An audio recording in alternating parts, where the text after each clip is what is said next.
sur ma chaîne YouTube. Dans cette nouvelle vidéo, je vais vous expliquer les valeurs de l'imparfait et du passé simple. Donc, on va commencer par l'imparfait. L'imparfait s'utilise pour les actions de second plan. Ces actions ne sont pas précisément datées. Elles ont une durée indéterminée. C'est-à-dire que l'imparfait exprime une action inachevée dans le passé, bien sûr, action d'arrière-plan. Et dans cette vidéo, je vais vous présenter 4 valeurs principaux de l'imparfait. Commençons par la description. D'accord? Alors, la valeur de la description. Exemple, le ciel était bleu. Alors, comme vous voyez ici dans cette phrase, le ciel était bleu. Alors, l'imparfait ici exprime la description. Comment est le ciel? Donc, le ciel était bleu. Deuxième exemple, la maison avait 4 fenêtres. Alors, comme vous voyez ici, aussi, c'est la valeur de la description. Alors, c'est planter le décor de la maison. Comment elle est la maison? Elle avait 4 fenêtres. Deuxième valeur, action répétée ou habitude. Exemple, chaque soir, je rentrais à pied chez moi. Donc, soulignez bien chaque soir, l'indicateur temporel, chaque soir. Donc, vous voyez ici que cet indicateur pour exprimer une action qui se répète, c'est-à-dire que l'action se répète chaque jour. D'accord? Deuxième exemple, elle prenait le bus de 7 heures. C'est-à-dire, elle est habituée à prendre le bus à 7 heures. D'accord? Et j'espère que j'ai bien expliqué. Troisième valeur, c'est une valeur de simultanéité. Donc, qu'est-ce que ça veut dire simultanéité? C'est-à-dire 2 actions qui se déroulent en même temps. Par exemple, pendant que le professeur expliquait, les élèves écoutaient. Donc, comme vous voyez, c'est dans l'exemple, les 2 actions se passent en même temps. C'est-à-dire que le professeur explique, les élèves écoutent. D'accord? Donc, les 2 actions se passent en même temps. Deuxième exemple, elle faisait ses devoirs dans la cuisine pendant que maman cuisinait. Donc, ici, c'est la même chose, c'est la simultanéité. Donc, les 2 actions se déroulent en même temps. D'accord? Donc, la simultanéité, c'est pour exprimer 2 actions qui se déroulent en même temps et souligner bien l'indicateur temporel pendant que. Pendant que, alors, indice qui nous aide à exprimer la simultanéité. D'accord? Donc maintenant, passons au passé simple. Donc le passé simple marque les actions qui ne durent pas dans le passé. Elle s'utilise pour les actions principales. Ce sont des actions bien datées qui n'ont eu lieu qu'une seule fois. Donc, vous voyez ici la différence entre l'imparfait et le passé simple.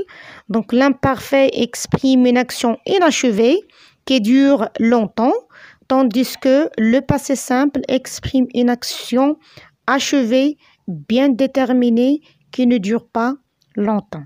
D'accord? Même que l'action du passé simple ne passe qu'une seule fois. Alors, et je vais vous présenter dans cette vidéo aussi des valeurs du passé simple. Commençons par la valeur d'action soudaine. Alors, une action soudaine. Par exemple, je me promenais dans le bois, soudain est surgi devant moi un renard. Donc, vous voyez ici que l'action se passe d'une manière surprise, soudain. Donc, moi, je me promène. Et qu'est-ce qu'il va arriver devant moi? C'est un renard qui va surgir devant moi. D'accord? Donc, l'action se passe soudain. Deuxième valeur, action successive. Alors, action successive, c'est souvent dans la narration. Donc, par exemple, le chasseur prit son fusil, visa, tira et tua un ours. Donc, comme vous voyez ici, les actions se succèdent l'un après l'autre. Donc, c'est pour marquer la narration. D'accord? Passons à une autre valeur, c'est une action brève. Une action brève, comme vous voyez ici, l'exemple, un avion se posa. Donc, l'action ne dure pas longtemps, c'est-à-dire l'action se passe d'une manière brève. Une autre valeur, c'est pour exprimer une action achevée. Par exemple, action achevée, c'est-à-dire que l'action a un début et une fin. L'avion disparut dans le ciel.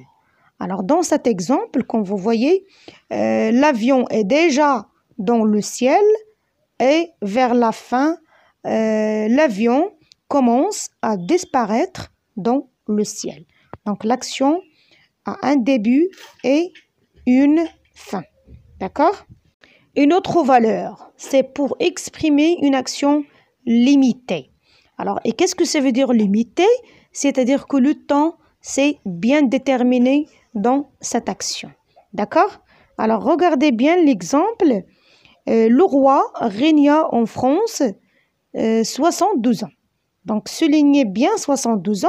Comme vous voyez ici, le temps est bien déterminé. Ce n'est pas la même chose comme l'action achevée. Donc, l'action achevée, l'action a un début et une fin. Donc, ici, c'est le temps qui est bien déterminé. D'accord? Alors, essayez de faire la différence entre l'action achevée, action brève et action limitée. Donc, action brève, c'est-à-dire que l'action ne dure pas longtemps, se passe tout de suite. Action achevée, l'action a un début et une fin, et l'action limitée, le temps est bien déterminé. D'accord? Et je vais vous proposer ici un exercice à faire. Donc, essayez de prendre le temps pour bien réfléchir. Donc, indiquez la valeur des verbes suivants. Première phrase, tout à coup, elle a pris ses jambes à son cou. Les enfants jouaient dans le jardin depuis le matin. Troisième phrase, chaque soir, je faisais mes devoirs. Quatrième phrase, elle était belle et gentille. Cinquième phrase, il se leva en sursaut, se brossa les dents, s'habilla en vitesse et sortit en courant. Donc, regardez bien, la première phrase, c'est l'action soudaine. Deuxième phrase, c'est longue. Répétition, pour exprimer la répétition. Alors ici, elle était belle et gentille. C'est pour exprimer la description. Et la dernière phrase, c'est pour faire la narration, donc des actions qui se succèdent l'un après l'autre. Donc, la première phrase, comme vous voyez, pourquoi action soudaine? Donc, on a le mot tout à coup. Donc, soulignez bien le mot tout à coup. Donc, si je trouve tout à coup, donc la valeur du passé simple, c'est pour exprimer une action soudaine. Donc, deuxième phrase, les enfants jouaient dans le jardin depuis le matin. Donc, soulignez bien l'indicateur temporel depuis le matin. Donc, action qui dure dans le temps. C'est action qui dure. Aussi, la troisième phrase, chaque soir, je faisais mes devoirs. Donc, soulignez bien l'indicateur chaque soir. C'est bien sûr pour exprimer la répétition. Elle était belle et gentille. Donc, ici, on parle de la description. C'est très clair. Elle se leva en sursaut, se brossa les dents, s'habilla en vitesse et sortit en courant. Donc, et bien sûr, ici, c'est la narration. Donc, ce sont des actions du premier plan exprimées par le passé simple qui ont une valeur successive, et bien sûr. Et comme vous voyez ici dans la phrase, les actions succèdent l'un après l'autre. C'est-à-dire les actions se passent tout de suite l'un après l'autre.